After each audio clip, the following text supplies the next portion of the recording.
Hello everyone, my name is Bailey, also known as CringeMcCringle here on YouTube and on the Transformer forums. I have finally found something within myself to make a review on. It's only been like, what, a few weeks? Okay, so it's been a little bit longer than that. But hey, we're here, or at least if you're watching this, that means I had the motivation, the time, and the effort to actually make a video.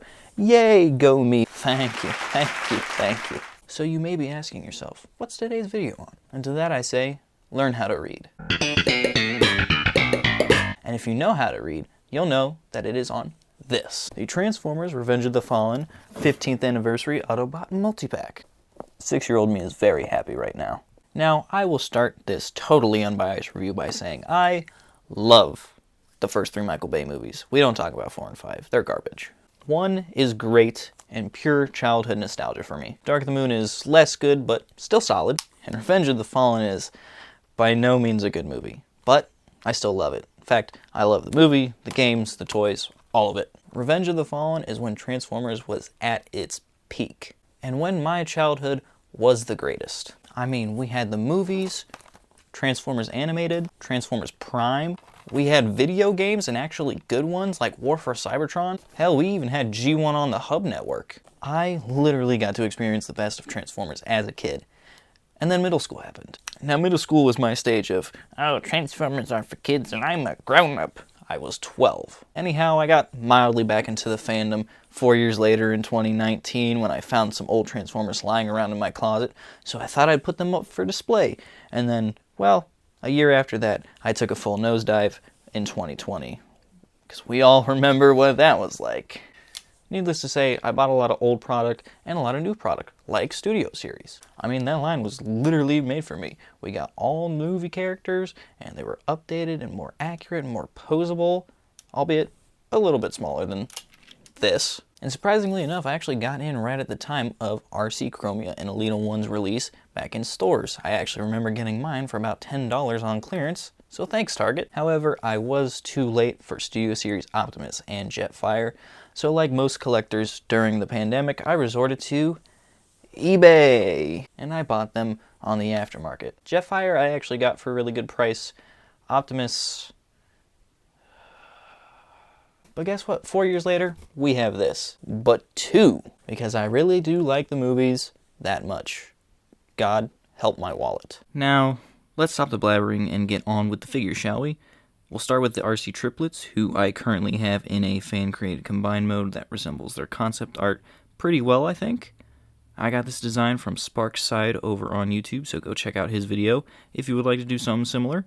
It's very well put together. It stands up all on its own, which I think is very impressive, and for such small figures, the detail on them is actually quite good. The arm on one of them does like to pop off a little bit, but considering the size, it makes sense. Very small ball joints. The bike modes are good and accurate to the movie, obviously. I'm not sure what bikes they turned into, but we have a pink, purple, and a blue one, so that works for me. I don't have much else to say about them, really. They weren't in the film all that long, and 2/3 out of them died. Or at least, I think so. We never really actually find out. So let's talk about something I love. Movie Optimus Prime.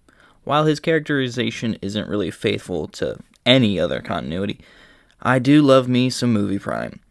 He really is my G1 Optimus Prime. I saw him everywhere as a kid and had so many toys of him. Legends, Voyagers, Leaders, Gimmicky, Botshots, Creo, etc., etc. This is my guy right here. And this figure is a very good representation of him. The blue and red are perfectly saturated for me, even if not entirely movie accurate. That's the premium finishes job. The proportions are solid, not perfect, but very good. Silver highlights throughout help stand out from the gray, and he's a super posable little dude. He can do most of those weird CGI renderings, do a full jobby, hit iconic poses, and he comes with a nice pair of swords like the old Revenge of the Fallen Leader class for some force fighting fury. And truck mode is pretty alright. It obviously doesn't have all the paint budget, so it's not 100% accurate. But again, you can tell it's Movie Optimus, which is the most important thing. The only real downsides to this mode is the clear feet in the back and no tall smokestacks. It's a shame children are dumb and try to eat everything. So now, that leads us to the real reason for this set's existence. The re-release of one eternally glorious Jetfire, as he pronounces it. This release was much needed because Buddy here was going for like $150 on eBay, if not more. He comes packaged in jet mode, and man, this is a jet. This is in fact the jet. This is an SR-71 Blackbird, aka the coolest thing that the US military has ever made. Now, I have seen this jet in person twice, 3 by the time this video comes out. While there isn't a metal beard hanging from its underbelly, this toy is extremely accurate to the source material. This yellow dot here on the plane, this is the actual spot on the plane IRL. I love this vehicle mode. Between hearing the stories of the pilots who flew this plane and that one Black Ops mission, having a mini version of this thing is very sweet. And in robot mode, oh my god, he's so good. He comes with his cane that becomes his gun, an axe. He's super accurate, much more posable than the Revenge of the Fallen Leader class. That thing was a brick.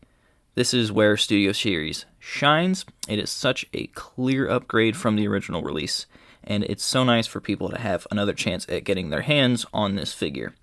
And finally, the last thing we will talk about is the combined form, Jet Power Optimus Prime. This is why this 2-pack exists, and another reason as to why I bought it. In my display, I have all the characters from their respective movies, 3 Ironhides, 3 Starscreams, 2 with the symbols, yada yada yada. What I don't have is another copy of Jetfire to showcase their combined mode. I have plenty of Optimus Primes, however, now I finally have a second Jetfire, and now I can show him in his combined mode, and it looks pretty sweet. Seriously, this combined mode is real good. He can move all of his limbs, unlike the original. He's definitely a bit more accurate. Not perfect, but DNA design comes in handy for that. And overall, he just looks really good. The height boost that Optimus gets is pretty sweet. It gives me flashbacks to the game and flying around the last couple of missions as Jet Power Optimus Prime. The swords and the axe are still compatible. The cane becomes Optimus Prime's arm gun. The only downside to this is that you have one upper torso of a deceased Jetfire. But if you can live with that, I think you can live with this pack, and you probably should get it before it goes for insane money like the original.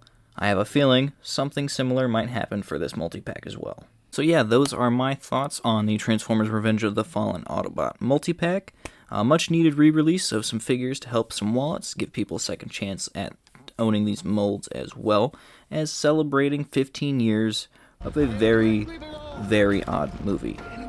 I'm sure we'll get another one next year, hopefully with some Decepticons. My guesses would be The Fallen, Megatron, Starscream, maybe Soundwave, but I'm definitely picking those 3. I have a feeling those ones will be next year's, but who knows?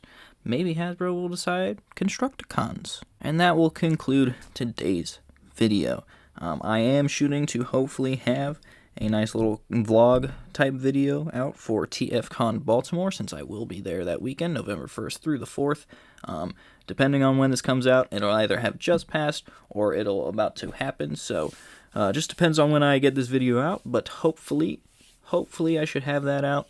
I will be doing plenty of stuff that weekend, so I'll just try and get that footage edited down as much as possible, so that way I can get the video out as quick as possible, since I know that the last TFCon related video that I did a lot better than I thought it would. So anyway, I'll stop rambling, and I will see you guys in the next video. Oh, wait a minute. I forgot about this. The RoboScore. This is a little spreadsheet that I am putting together to try and quantify how good a figure is based off of 10 categories. This is based off of Doug DeMuro's Doug score that he uses for his vehicle reviews. So I thought I would try something similar with this, see how it goes, see how we like it. But here we can see where the figures are ranked and their scores in every category. This list will be updated as we continue to do more reviews. But other than that, that should be it for now.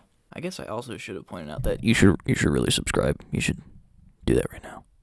Thanks!